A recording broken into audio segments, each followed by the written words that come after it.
Hi everybody and welcome. I am so glad that you're here. Today we're going to be talking about a very special plant, the Peperomia variegata, which is amazing. You know, I love special plants and I always show you the ones that I really like. We have had this one for years. I mean 10 to 12 years we have had this plant and it's so beautiful. So let me tell you everything that I know about the plant and we are going to propagate it as well.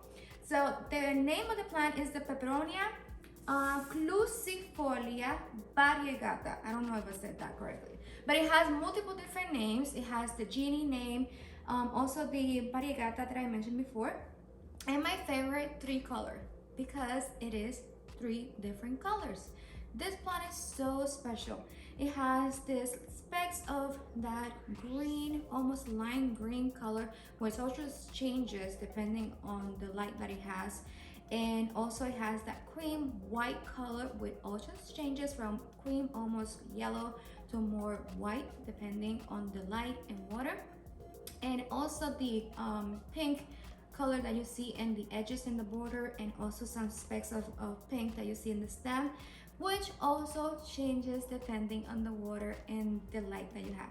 So it's a beautiful chameleon effect plant. And even though that you might see in the supermarket or in whatever nursery you go and you see the plant and some are pinkish, some are more white, the same plant that you're getting today in a nursery that is very pink, tomorrow, you know, another day, it might be more white. So not because you're getting it that it's a little bit more pink or more white, it doesn't mean that your plant is not gonna change as it grows. It just means that that specific plant is just showing at that point, at that moment, a little bit of different color, that color that is showing right there. But it could change. This plant, when we got it, it was mostly just green. And then as it grew older, then we can see all those Dalmatian spots of white everywhere. And then that little beautiful border of pink that it has. And sometimes the pink is really cool. Now you can see in this plant as well that it has the growth. As it grows, the leaves is the most important thing about this plant. And this plant is so cool because if you're the type of person that you would like to be a person who have plants, but you always say like, oh, you know, I'm not a green thumb and I kill all my plants, but you don't have to worry because this plant you don't have to worry about it. This plant is the plant that you don't have to water it at all. It doesn't like that much water. It likes, actually prefers a drier soil, and it doesn't like to be in a big humidity environment. So this is the type of plant that you just let it be and she does the rest. Before I continue, if you are new to the channel, then welcome. I love you guys so much. And if you have been here for a while, yay, thank you. I love you guys. You're amazing. This channel is a lifestyle channel, so we're always sharing here different content. Every Tuesday we put a different video, and it goes from recipes to home remedies to do-it-yourself, home and gardening, all kinds of stuff, health-related topics. So we have a little bit of everything, lots of decoration, you know, a lot of stuff. So this is the one stop for everything. And you have multiple different playlists for hiki, cozy days, decoration, all kinds of stuff. So if you are new on the channel, you can go into the playlist section and you can check the playlist that you like and go and binge all the videos that you would like. So anyways, back again to our video. Now this plant is super cool because it looks like a succulent. It is not a succulent, but it acts like a succulent because, as I said, it doesn't like that much water.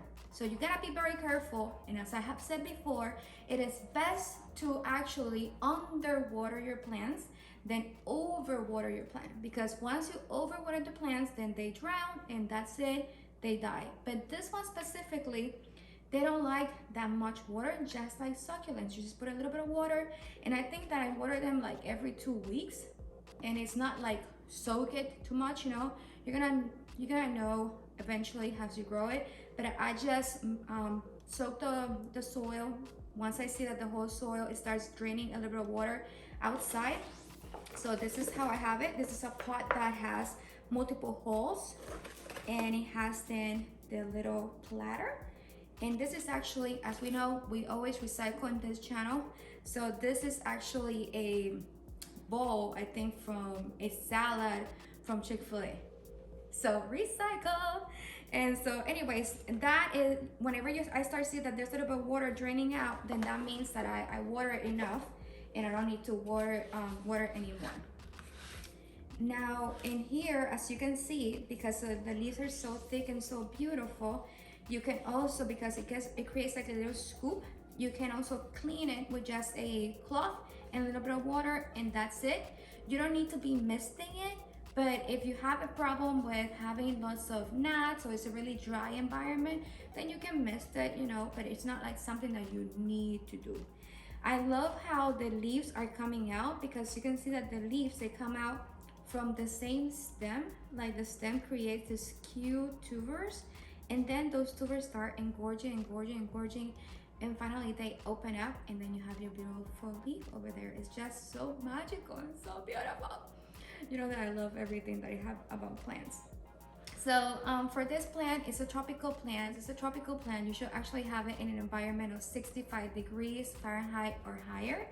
And so not to put it in a place that is gonna be, you know, directly close to the AC and stuff like that.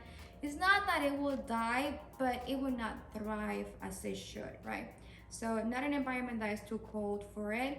It is actually pet friendly. So if you have pets, like we have a cat, Cordelia, so you don't have to worry that if the cat or your dog touches it or bites it or anything like that, that it could actually create some problem. Now, of course, this is not a plant for your pet to actually chew on it and, you know, eat it. So what we mean is that it's not toxic and harmful like it happens with many other plants, that once the cat or the dog eats a little bit of it, then it creates lots of stomach problems, right? So you're not gonna have to worry about that with this plant.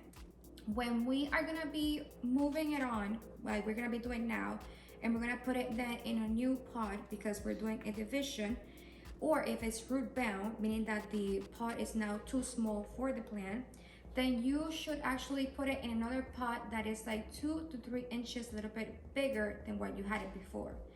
Because I know that with other pots, like we have in here, a huge plant, or the other plants, all my plants are, most of them are really big, gigantic, majestic plants.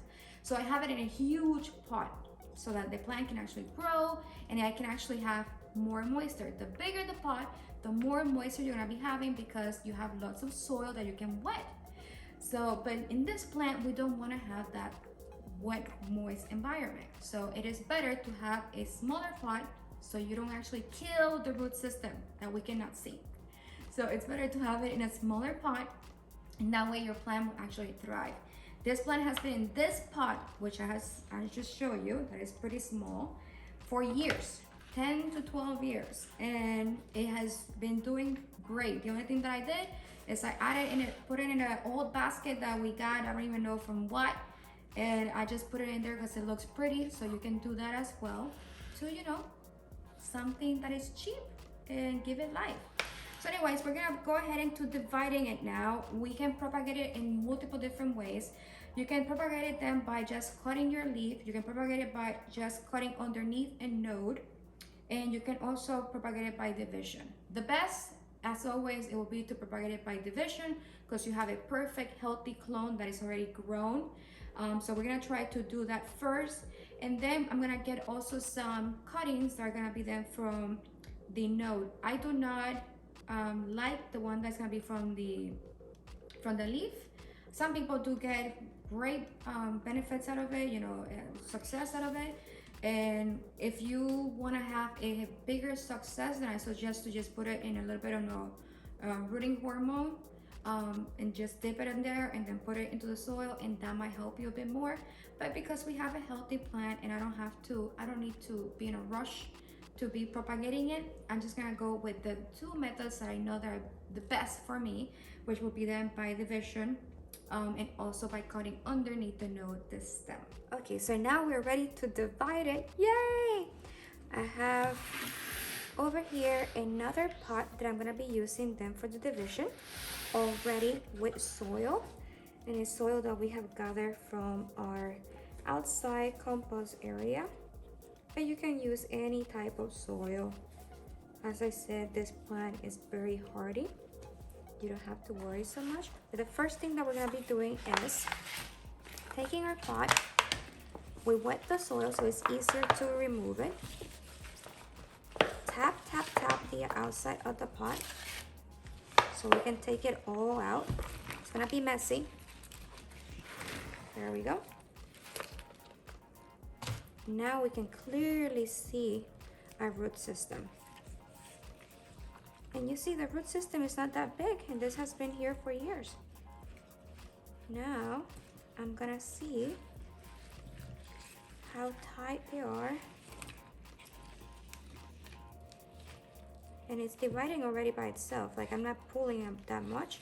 So I already got a baby plant. Look at that, so cute. We got a baby plant. And it's not that a baby because it's already pretty big. And this is the big mama. Look at that big mama. Now you can see that this looks like we have two different stems, but it is two stems coming from the main common stem in here. So this cannot be divided, okay? You can actually cut this if you want, but I'm not gonna be cutting that because it just looks too beautiful.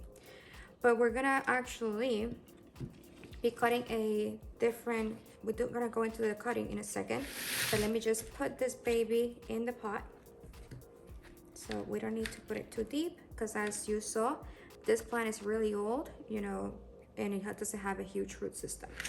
So we don't need to put it that deep, just a few inches deep.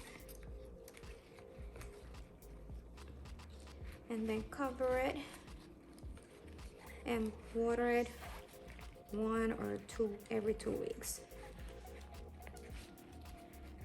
As a rule of thumb, to always be sure that you're doing it correctly, is that whenever you press your finger and you check with the first layer of the soil and the first 2 inches feel dry, then that's when you should water then your plants.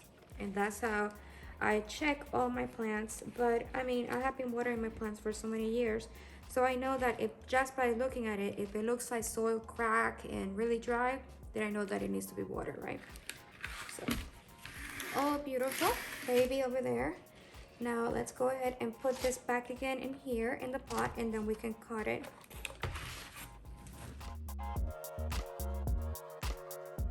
So we have successfully done the propagation by division, which was so awesome, and we got this beautiful baby. Now we can go ahead and do the propagation by cutting.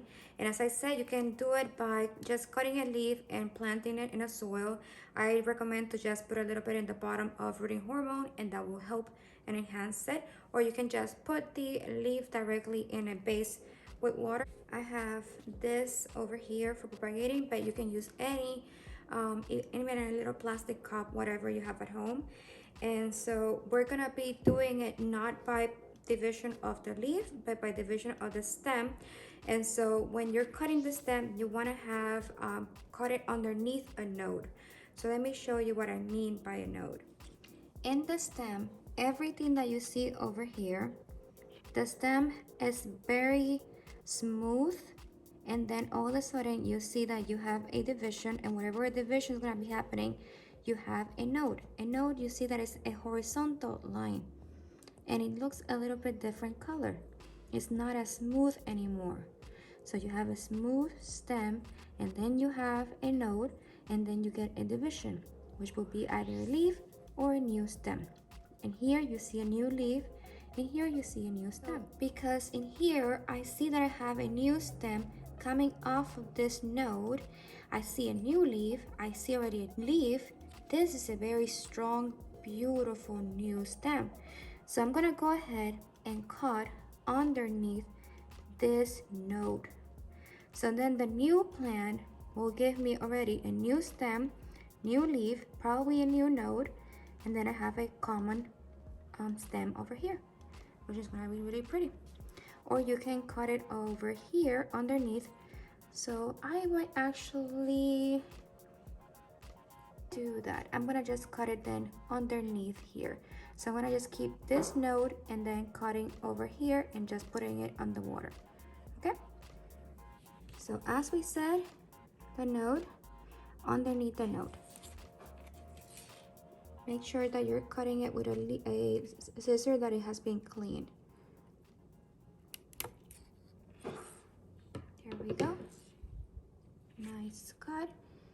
And now we have our new leaf, stem, new leaf, and then you have the node, and it's underneath the node. And look how the new leaves, they come out, that they are like a tuber from the same stem, and then they start rolling over until they finally open up, and then you have the beautiful leaf, which is so amazing. The leaves are majestic. As I said, you have multiple different colors, and we say that it's a tricolor because you have the three colors of green and that white, or also that pink. But as you can see even the green, you have multiple specks of green, because you have that dark green, you have that light green, then you have that white, but it's a white almost cream, almost yellow. It can go into like an orange color, and then you have that border in pink, which can also go almost into burgundy color, almost red color. So it's beautiful, beautiful color. I mean, I only get inside my house plants that I really, really love, and I really, really love this one. It's a beautiful plant. I have it in the office, and it's a beautiful plant to see every single day. So now just take that, put it then in a base with water, and you just want that to be touching the water, and that's it. In a few weeks, you're gonna be getting some root system. Once you have a really long, good, thick root system, then put it then in soil, and you're good to go. Before I go, a trick that I want to show you of the plants is this plant over here, because it has a lot of weight, because it has been growing for a long time. So once you have your baby and it starts growing really big, and because it has different branches and whatever, it might have more weight to an area, then you can take any branch that you have from the streets or bamboo sticks that you get from the nursery, and just stick it next to the plant, and you don't need to tie it up or anything, and that gives it support. So I'm putting it in here because I don't want the plant to break, so just putting it next to it to give it an extra support. That's it. And now the plant is going to be more erect, right? And it's going to be more straight, and I don't need to worry that it might break. So beautiful. So we are all done. I hope that you really enjoyed this video. Yeah, we have Cordelia, I don't know if you see it coming up over there. She enjoys so much being in the video whenever we are doing a video. So anyways, I hope that you guys enjoyed the video, enjoy also the plant and all the info that we have with the plant. This is, as I always say, information that I am sharing with you guys of things that I have learned throughout the years of growing the plant. I am not a professional about plants, but I have always grown plants since little. So I do have some info, and I love to share it with you guys. So anyways, have an awesome day, enjoy the day, enjoy the miracles, and I'll see you again next Tuesday. Bye guys. If you enjoyed this video, then go ahead, subscribe to our channel, like this video, and share with your friends and family.